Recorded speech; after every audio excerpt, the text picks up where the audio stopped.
Hello বন্ধুরা, আজকে রান্না করব পনির। পনির কীভাবে রান্না করা যায়, জল দিয়ে ধুয়ে নিলাম। তারপর আছে বয়েল আলু, সেদ্ধ আলু। আমি এটাকে আগে সেদ্ধ করে নিয়েছি। এবার এগুলোকে চুলে আমি কড়াইটা গরম করে নিয়েছি।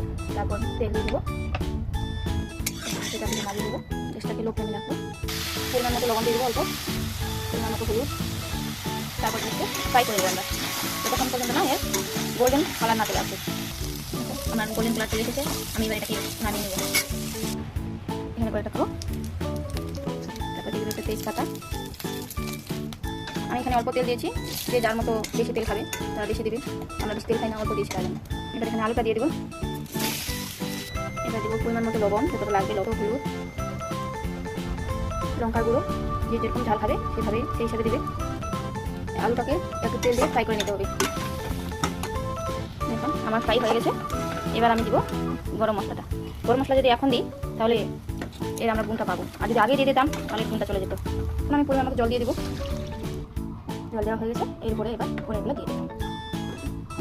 ভিডিওটি ভালো লাগলে লাইক, সাবস্ক্রাইব, শেয়ার প্লিজ বন্ধুরা। হয়ে গেল আমাদের আলু পনির।